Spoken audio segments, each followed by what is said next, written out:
গতকাল দেখেছি খুলনার মধ্যে একটা মাদ্রাসা, সেখানে 16ই ডিসেম্বর উপলক্ষে গজল হচ্ছিল। এর মধ্যে বাংলাদেশের একটা জাতীয় সংগঠন, নাম আমি নাই বলি, এর দুজন শিল্পীর দাওয়াতও ছিল।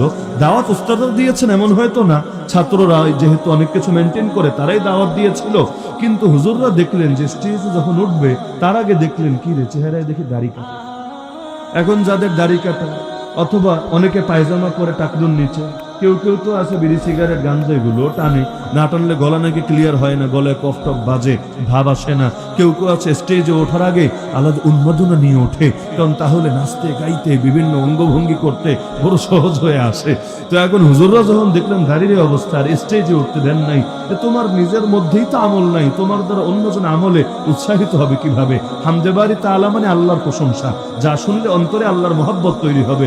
যার নিজের দিলে আল্লাহর মহব্বত নাই, ওর কথায় আল্লাহর মহব্বত কেমনি তৈরি হবে? নাতে রাসূল মানে রাসূলের প্রশংসা, যে নিজেই রাসূলকে ভালোবাসে না, রাসূলের সুন্নাহ অনুসরণ করে না, তার কথা শুনলে রাসূলের মহব্বত জাগবে কেমনে? জিহাদি গজল মানে যেই গজল শুনলে রক্তে আগুন জ্বলে, যার নিজের মধ্যে জিহাদের তামান্না নাই, উপরন্তু সারা জীবন খালি মুনাফিকি আর চাটাচাটি করে, তার কথা শুনলে মানুষের মধ্যে জিহাদি তামান্না আসবে কোত্থেকে?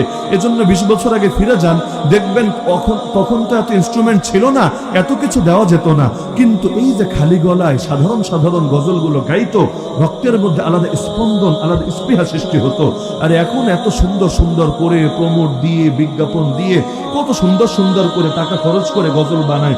এক একটা গজলের ভিডিও করতে অনেক সময় 1 লাখ, 2 লাখ, 5 লাখ টাকা লেগে যায়। কখনো বিদেশে গিয়ে শুটিং করে নিয়ে আসে। তো কামাই যদি না থাকে, বিদেশে গিয়ে নেকে শুটিং করে। তো এখন দেখা যায় এত এত খরচ, কিন্তু আগের মতো সেই আবেগ কিন্তু অধিকাংশ ক্ষেত্রেই খুঁজে পাওয়া যায় না। শুনতে মজা লাগে সেটা ভিন্ন জিনিস, আর কানের মজা ভিন্ন, দিলের মজা ভিন্ন। দিলের মজা আসবে যখন কথা দিল থেকে বের হবে, কানের মজা আসবে যখন খালি মুখ থেকে বের হবে। যেমন খারিজিদের ব্যাপারে নবী বলেন, ওদের একটা গুণ হলো ওরা কোরআন তো পড়ে, কিন্তু ইয়াকরাউনাল কুরআন লা ইউজাউযুল কুরআন তারাকিয়াহুম, কোরআন তাদের কণ্ঠস্বরের নিচে নামে না। মানে যা পড়ে সব সৌন্দর্য উপরে উপরেই থাকে, নিচে কিছু নামে না। কত কারি সাহেব এমন আছে, দেখলে আর দ্বিতীয়বার ওর মুখ থেকে কোরআন শুনতে রুচি হয় না। বিশেষ করে বিদেশি অনেক কারি সাহেবরা আসে না, একেবারে ক্লিন শেভ, সেই রকম শেভ কইরা, নগদে শেভ কইরা, একদম তাজা, সব বোঝা যাচ্ছে। আবার শার্ট প্যান্ট টাই লাগায়া, মাথার মধ্যেও টুপি টুপি কিচ্ছু নাই। আবার আয়েশা, যেখানে সামনে কোরআনও রাখা, পায়ে জুতা মুবারক পায়ে দিয়া আয়েশা স্টেজের মধ্যে, আরে টান কি, মনে হয় এখন জানি কোরআন নাজিল হচ্ছে। তো চেহারাটা দেখলে আর রুচি জাগে না তার কোরআন শোনার জন্য।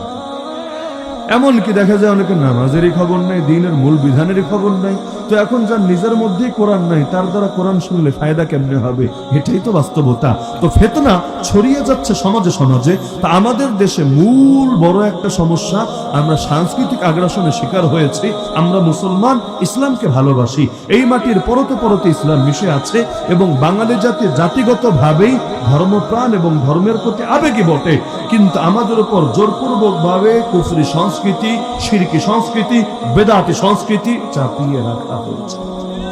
এখন বাধ্য করা হয় বিভিন্ন ক্ষেত্রে আপনাকে ইসলামিক কালচার ফলো করতে, না হলে চাকরি হুমকির মুখে পড়বে, না হলে আপনাকে বিভিন্ন ক্ষেত্রে হয়রানি করা হবে, প্রমোশন আটকে দেওয়া হবে, জবাবদিহির আওতায় আনতে হবে, কোন কোন ক্ষেত্রে মামলা পর্যন্ত হওয়া হবে। তো এটা কি আমাদের উপর চাপিয়ে দেওয়া আগ্রাসন না? তো পৃথিবীর সবাই স্বাধীনতা প্রিয়, আল্লাহ মানুষের নেচার এভাবেই দিয়েছেন। মানুষ গোলামি চায় না, গোলামি পছন্দ করে না। তা আমাদের কাঁধের উপর জোর করে যে কুফরি সংস্কৃতি চাপিয়ে রাখা হয়েছে, আমাদের কি সেটা মানা উচিত নাকি উচিত না? বরঞ্চ আমাদের ইসলামী সংস্কৃতি কায়েমের জন্য সর্বাত্মক প্রচেষ্টা করা দরকার।